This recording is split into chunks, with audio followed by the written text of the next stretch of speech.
Welcome to the Dividend Talk podcast, episode 61.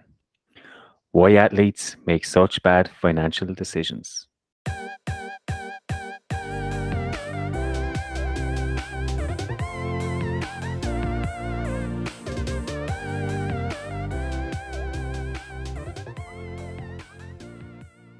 Hey guys, welcome back to another episode of Dividend Talk.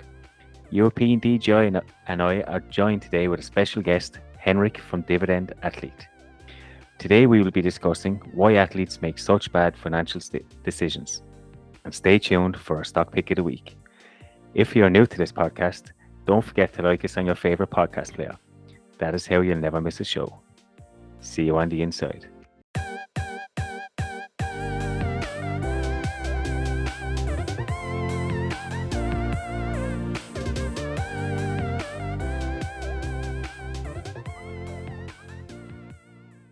Hey European DJ, how are you today? I'm good. A little bit sore legs from walking a lot today through the medieval forest over here in Poland.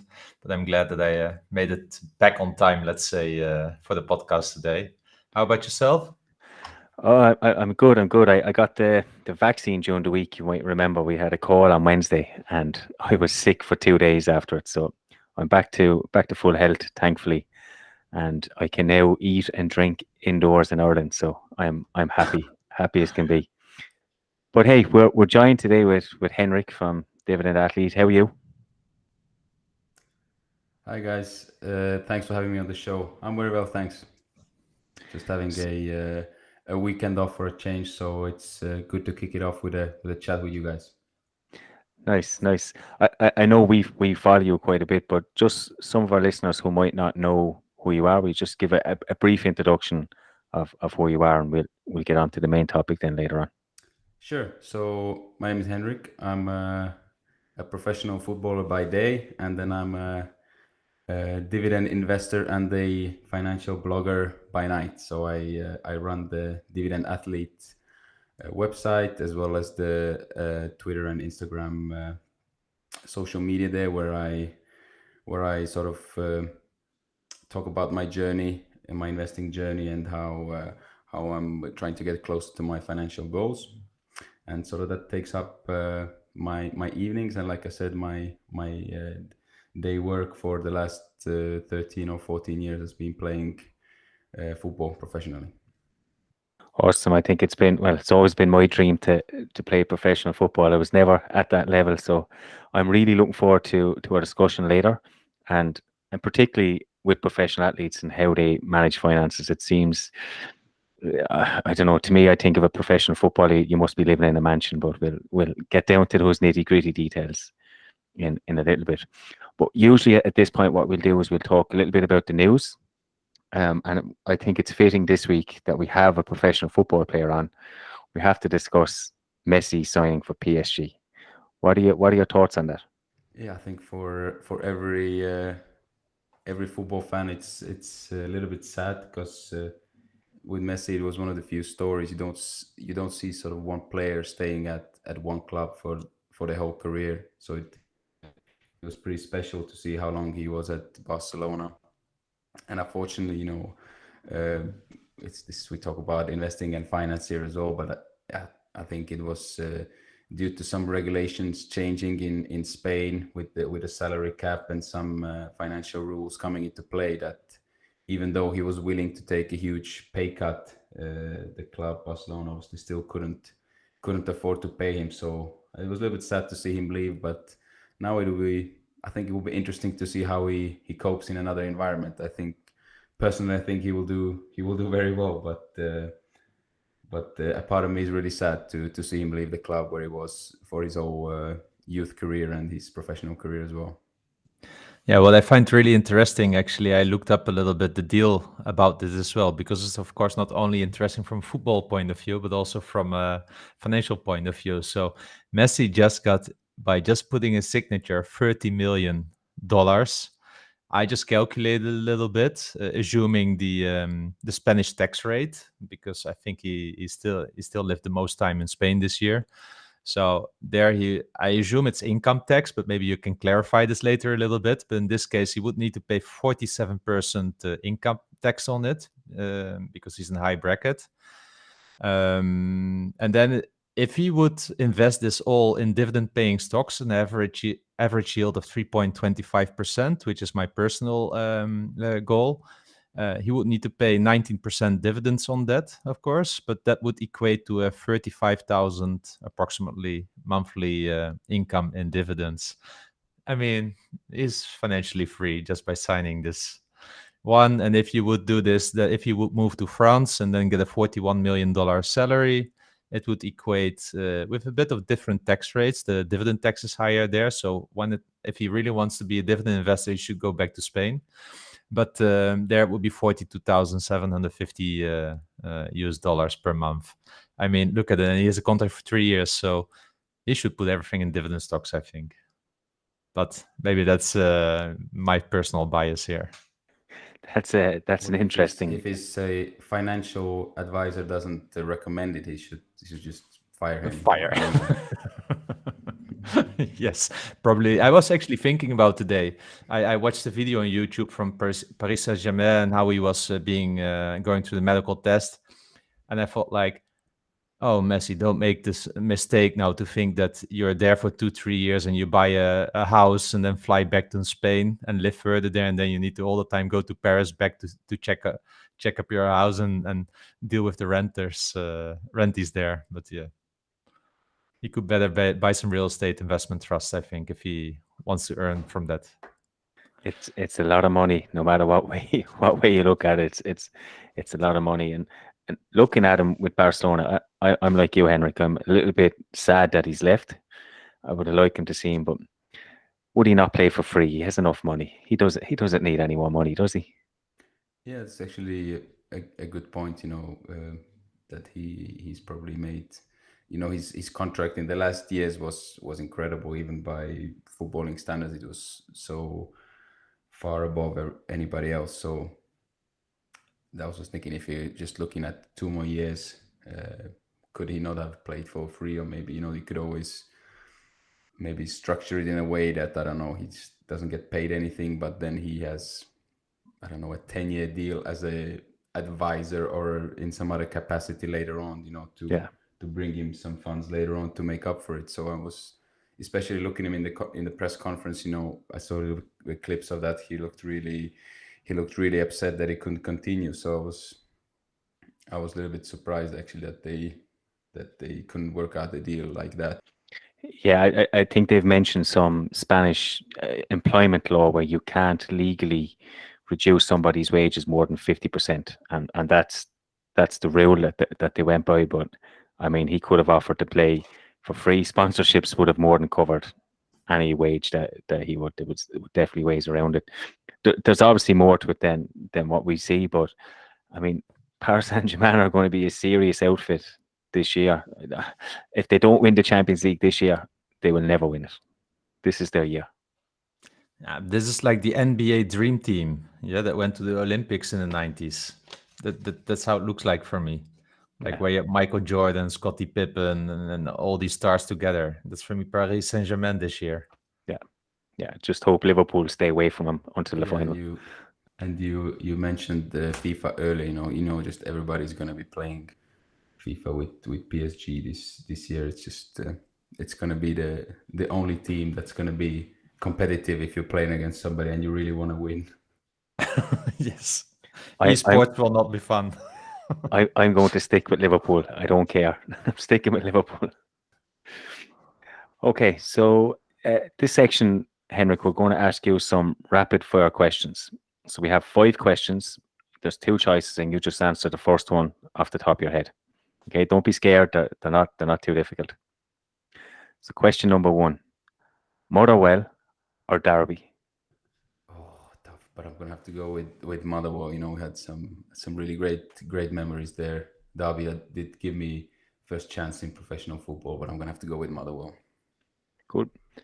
Football or soccer? It can only be football. I don't know, feel so strange to call it soccer. Like it just doesn't make sense. So it's got to be football. Okay. Would you rather win the Champions League or the World Cup?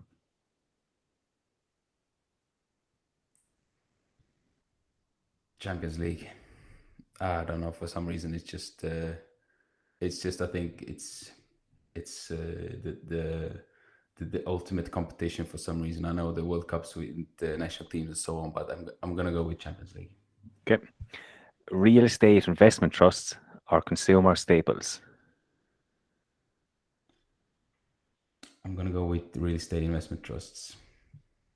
Okay. And the last one is Messi or Ronaldo? Messi. I think no explanation necessary. Cool. Uh, would you like to clarify why you picked real estate investment trusts over consumer staples? Just because lately, when I'm thinking about sort of my own financial goals and the way I've structured my portfolio and everything, I have a slightly larger weighting towards REITs. I just believe I like um, I like especially the net lease REITs. You know, you get the type of lease you can, I don't know, have it on a 10, 15 year lease where the tenant pays for all the expenses, pays for all the taxes, pays for all the upkeep, and as an owner of the REIT, you're just basically collecting the rent payment on a really long contract. Especially if you have some like investment grade tenants in there, I think it's just much easier to estimate what your cash flow is going to be. So I like that. I like that stability of, but not obviously all REITs, but especially like I talk about net lease REITs on long contracts and with strong tenants. I think it's just a nice stable cash flow source, and I feel whenever I feel like I can have a good estimate what the future cash flows are going to be, I really like that. Obviously, with consumer staples, the demand is can be quite stable as well. But I prefer REITs in the current environment. I won't lie. I knew you were going to pick REITs only because you kind of specialize in them. I think you have a book about them on your website. So I had a feeling you were going to go. For anyone listening, I will post a link to that book below. It will tell you the complete guide on how to actually build your real estate empire. So definitely worth checking out. But I'm quite surprised. Messi Ronaldo is a little bit tougher. I'm in the opposite camp to you. I think Ronaldo has done it everywhere, but it'll be interesting to see Messi in France, see how he does. So we might jump onto the main topic of the episode, and we're going to discuss with you, Henrik, why athletes make such bad financial decisions. So I'll start with the first question. So when I think of a professional footballer, I always think they have lots of money. Obviously, we follow the Premier League, we follow Spain, Italy, all big names in football. We always think footballers have lots and lots of money. So why do they need to invest in the first place? Yeah, I mean, I think even if you look at the very highest level in the Premier League, obviously it's the most followed league. Obviously, the salaries are huge there, astronomical. But even if you go down to sort of in England, let's say Championship level, or you look at abroad at the countries, maybe in leagues that people don't follow so closely, still, if you look at let's say the average salary in that country, a footballer's salary is gonna be higher than that. But if you look at it in that way, you could always see that how is it possible for these guys to struggle financially, but they do. If you look at some studies made, it's in the ballpark of 60-70% of footballers, even in the Premier League, they struggle financially approximately 5 years after they retire. So it seems like an unbelievable statistic, Yeah, but unfortunately that's true, because if you look at the salary on a yearly basis, it does look great, but you have to think it also this way. Let's say a normal career for a person from is 40 years, but as a football, you get all your career earnings compressed into a really short time frame. So what you do with your money during that time frame, it's especially important. You only get really one chance at it. Also, if you think a footballer usually, when he finishes or she finishes playing football, normally no sort of higher education, no prior, like let's say normal work experience. So you're gonna be, if you look at it on the job market, you're gonna be, let's say, 35 years old with no higher education, no prior work experience. It's not gonna be a great place to be. Obviously, you're gonna have to either stay in the industry, in the sports industry, or you're gonna have to entry level job. But it's also not as easy, because if you're used to that high salary and at one point it's not coming in anymore, but you're still used to spending that amount, you're gonna burn through whatever savings have. You're gonna burn through them real quick if you don't have anything else coming in. And I think that's where investing really comes in, that you have something passively coming in that's going to cover your, let's say, basic expenses at least. So you have some, the ideal scenario, you have an income source from dividends, let's say, which is the path I've chosen.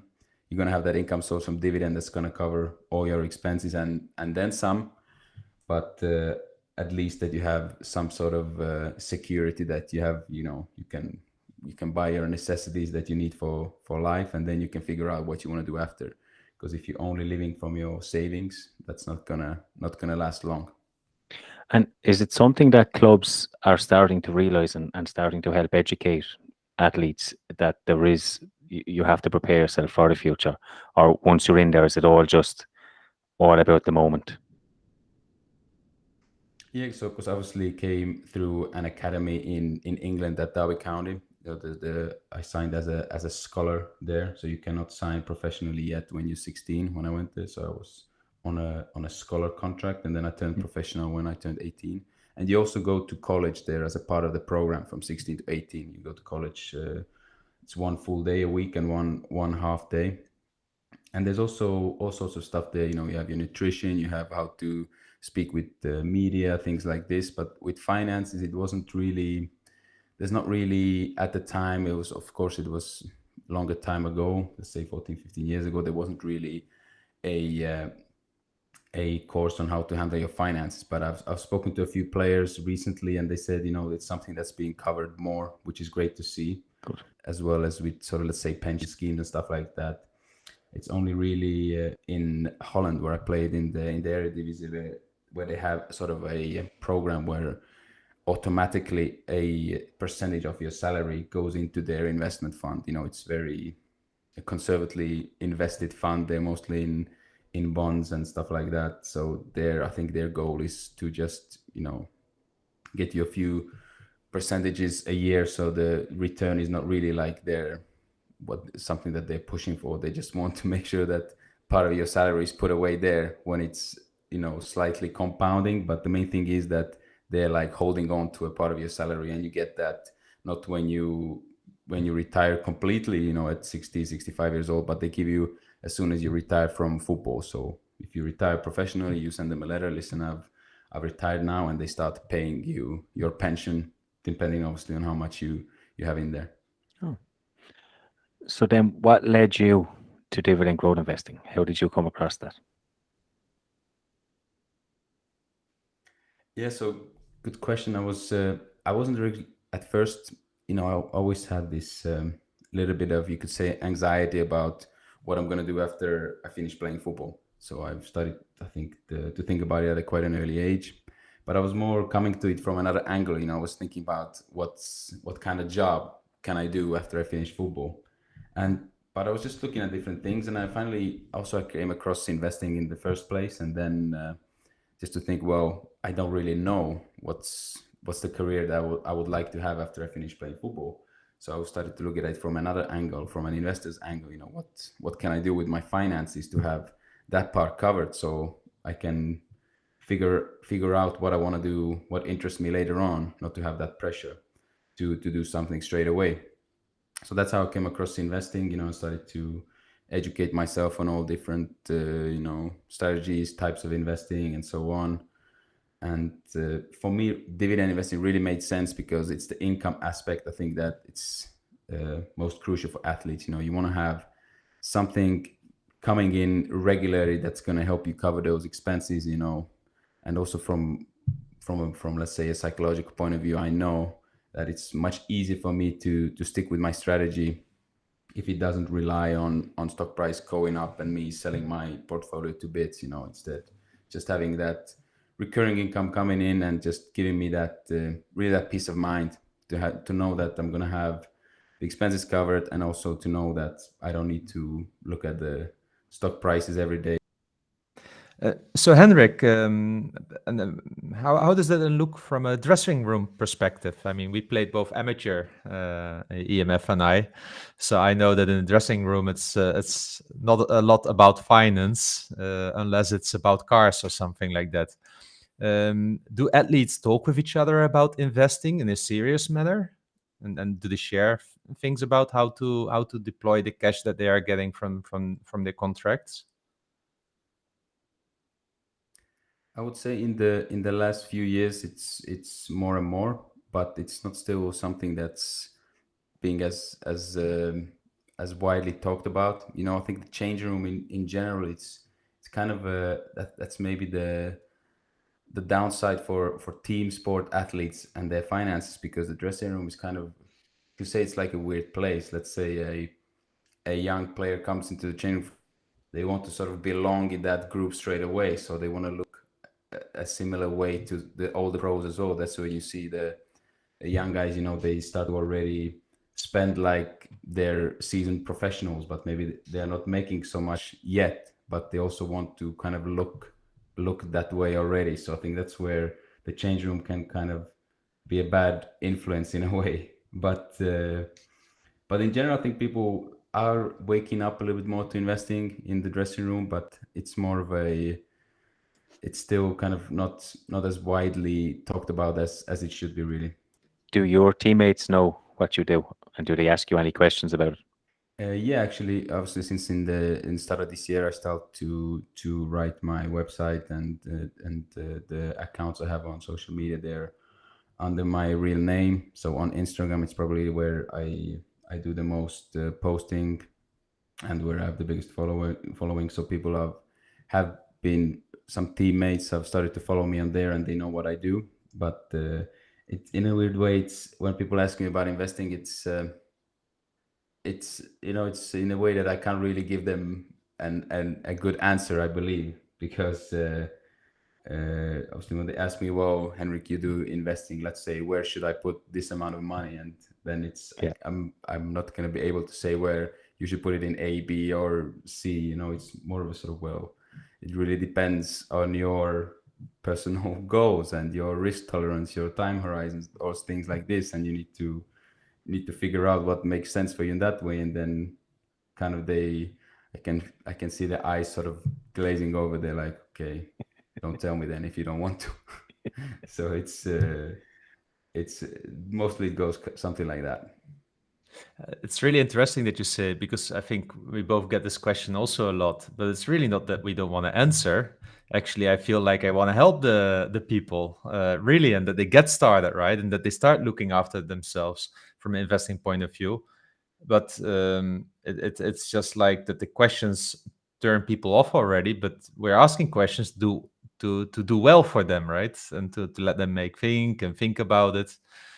So I've still not found a solution on this. I just have a goal to every year inspire one person to at least start investing and spend some extra time on that person with education and such. Yeah, it's interesting. You have the same experience there. Yeah, I mean, it's I would really like to figure this part out better. So if you come up with a good idea, please let me know, because I think it's such sort of a delicate situation where somebody, I can feel they start to get interested in it, and then I kind of almost feel like I'm a little bit discouraging them from getting started, because they're like, whoa, that's too much. Yeah, I just wanted to tell me a couple companies. I think it's the complexity that comes with it. So I started shifting to recommending ETFs. If you don't want to spend time on it, put some things in ETFs. And then I say open account at Vanguard or BlackRock, put some things in the most popular ETFs that follow a S&P 500, and start from there. And Otherwise, I don't know anymore, because it's always a time versus, I said, the effort versus knowledge you build and such. And I think that's really important. I would never recommend someone without any interest in building knowledge on it to start investing like that, because then it's a casino for them. Good. Switching topics really a little bit. We spoke a little bit about property investing before, or real estate investing, and you also spent some time in the UK. Were you ever tempted to go down that route? Yeah, so in regards to real estate investing, I do appreciate how popular it is and how it can be used to create wealth. But for me, I think real estate investment trust that we talked about before really fit my personal goals better, because obviously it's a lot more passive. You know, you don't have to deal with any tenants yourself. It offers more diversification. You know, even within the REIT, you already have thousands of properties, and you also can venture into different real estate types as well. You know, as a private real estate investor, you can't really go out and buy a warehouse property and then lease it out to Amazon or something. You know, it's just going to be out of reach for most people. You cannot go out and buy I don't know, a data center or a cell tower, stuff like that. So I think as a REIT investor, you know, having that wider diversification, not only across properties but across different types as well, and you know, not having to take on much personal leverage either, I think helps me sleep better at night, knowing that I don't have to deal with the tenants, and I can be very widely diversified and not be levered like 5 times to 1 with my investments. I think we have the similar here. It's the liquidity and the diversification. I mean, and the sleep well at night also by not having tenants. Yeah. Yeah. So just looking at the clubs that you've played with, you've played with quite a few clubs in a whole host of different countries. Okay, so how does that work from a tax perspective? Are you required to pay tax in the country you're playing in, or do you pay it in your home country? How do you manage that? Yeah, it's you bring up a very good point. It can be quite complex because every time obviously you move to a different country, you become a tax resident in that country, and you have to file your income tax in that country. So it's been quite complicated, you could say, to do all that. But just because when I first started out, you know, I didn't have all the information regarding that. Just I think a good way to get started is to get some momentum going in the start, and I'm happy I did that. But thinking back, maybe this is obviously not tax advice to anybody or something like that, but in certain countries, you know, you could be better off investing or sort of creating a small corporation and investing as from your sort of companies as a corporation, not as an individual. There's some options where you can do that, but obviously I've always invested as an individual, privately on private accounts. Obviously, filing a tax return in every single country is very difficult and time consuming. Luckily, you know, so you can get a local professional to help you with that. But that's been actually what many people don't think as a great challenge when it comes to investing. But obviously, as I lived in so many different countries, filing the taxes in all those different jurisdictions is definitely not been easy. Have you got your own tax advisor? At the moment, actually, I don't, but because I obviously wanted to be really hands-on with all sides of it, and I think thinking back, obviously, that's time it could be better spent on other areas of your investments. So getting someone to help with your taxes, I think, would be a really good move. In some countries, luckily, I could also go to the club and say, listen, can you recommend an accountant? Obviously, the club has its own accountant as well everywhere. So a lot of the local accountants that work for the club really help me out. So I'm really appreciative of that, because otherwise, you know, there's no way, you know, in some countries where probably it's hard to even get information in English everywhere, that's what's the taxes on dividends and how you're going to need to file them. would have been really, really complicated. So luckily, there's a lot of accountants at clubs that I need to be thankful for in this case. Which country did you find the hardest to file tax returns in, or the most difficult? Uh, for me, just obviously every country is a little bit different, but I really appreciate the system now that I'm in Estonia actually, because they make it really easy. You can do everything online. You don't need to print out anything. So I think a lot of countries, if you look at for example, because I lived in Poland many years as well. In Poland, obviously, there's now things in the last few years I was there, things started to go online a little bit more. But just sometimes you go to an office there, and it's there's this huge cupboards, and then you have like on one cupboard is written here is from January to March, from here is April to June, and that it's just paperwork everywhere, and it's nothing's online, and you need to go through a whole you just need to burn through a lot of ink on your printer to get it all done. So that was probably a little bit frustrating when I compare it now to where I'm back home and you can do everything online, which I really appreciate. Okay, so maybe the last question before we move on to some of our listeners' questions, and that is, have you got any advice for athletes, no matter what sport they're playing, who would like to start investing? Yeah, so I think the very first step, is starting to think about finances in a different way. First of all, I think for me that was the huge step. I was looking for what's gonna be the job that I'm gonna do instead. It could have been from the start how my money that I'm generating now, which is usually quite a decent salary, because like we talked about before, it's compressed into a short period. How can I best use that to create wealth, or more importantly, what's my personal situation? What am I looking to get out of this?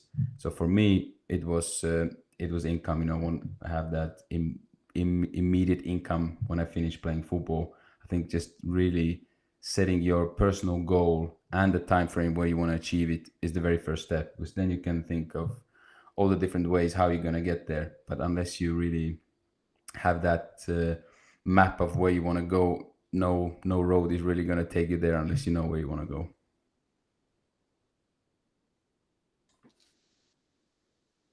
So then I still have a final question for you. Sorry, but what has been your best stock pick so far?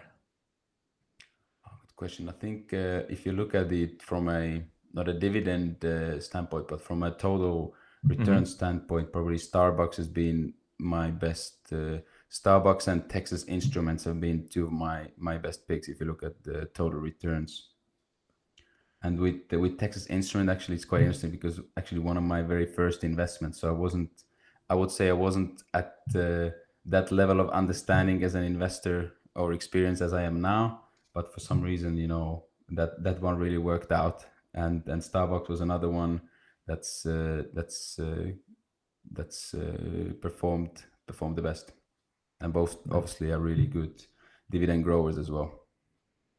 Yeah, and I know that at least in our dividend day community, Texas Instruments is definitely also one of those favorites, but it just always feels so expensive at the moment, specifically now that the semiconductors are all doing so well with the chip shortage and everything. So I hope to nibble in one day on those, just because I love the old calculators from 25 years ago when I was at high school.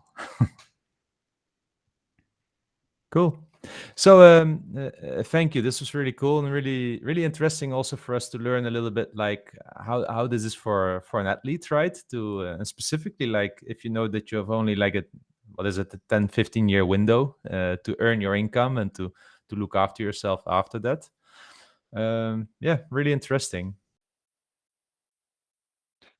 Okay, that's all we have time for in part one. Stay tuned during the week for part two, where we will look at the listener questions for Dividend Athlete. We will do some portfolio reviews, and also Henrik will give his stock pick of the week. So stay tuned for that next week. See you later.